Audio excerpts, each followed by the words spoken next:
Первые стеклянные гирлянды. Музей директоры Флёра Мырзаханова шыршыга ілінген һәр уенчыкның тарихын барлый. Арада бала чактан таныш крокодил Гена һәм Чебурашка да бар. Муенса кебек тезгән пыяла уенчыклар һәркемгә бала чактан таныш. Баксаң, аның тарихы борынгы икән. 60-80 ел инде хәзер ул уенчыкларга. Иң кызыклары Хрущев вакытында чыккан уенчыклар. Ул инде реформадан соң кукуруза бит инде безнең царица Поледия идек. Мына кукуруза бар безнең кукуруза уенчыклары. Үзебезнең Нырлат шәһәрендә яшәүче кешеләргә бик зур рәхмәтебезне белдерәбез. Укытучы 61 темир җылының укытучысы Строчков Дмитрий Александрович әпкилде беренче яңа елның уенчыкларын. Елканың уенчыкларын инде. Арасында бик күп шундый тарихлы уенчыклар. Монда инде ничек дип әйтим, коллекция яңа, уенчыклар инде бик борынгы инде. Елның елы чыршыны бизәгән вакытта без аны купшырак итеп бизәргә тырышабыз. Инде уенчыклар белән бизәгән вакытта аларның тарихы турында уйлап та карамыйбыз. Баксаң, һәрбер уенчыкның үз тарихы бар икән.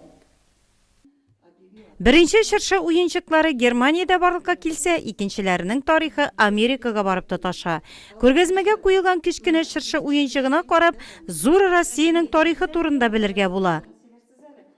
Бар борынгы уенчыклар папье-маше диләр аны. Ул инде мамыктан ясалган уенчыклар, ватылмый торган уенчыклар. Бар уенчыклар картонажный дип без аны картоннан ясаган.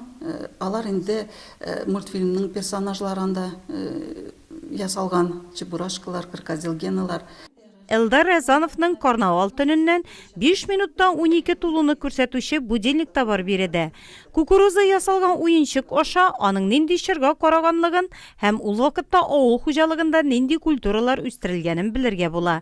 Россиядә чыгарылган чыршы уенчыкларын исә 2 чорга бүлеп карарга мөмкин. Октябрь революциясенә кадәр һәм аннан соң. Наряжать новогоднюю елку началось с Петровска. Яңа ел чыршысын бизәү Петр I заманыннан ук килә, аннан ул гадәт онытыла.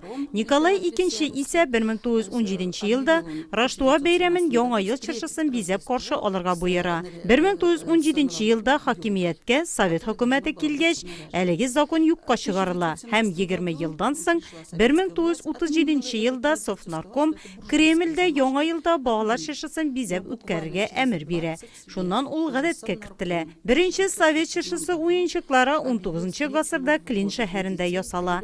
Әлеге заводта керосин лампалары өчен пыяла ясап чыгарылган. Һәм шуннан бире дә пыяладан чыршы уенчыкларында ясап чыгара башлыйлар. Советские игрушки тоже появились в 19 веке. Күргәзмә бу ел 2нче тапкыр оештырылды. Музей директоры Флёра Мырзаханова белдергәнчә, гасыр тарихын чагылдырган чыршы уенчыкларын туплау алга таба да дәвам ителәчәк.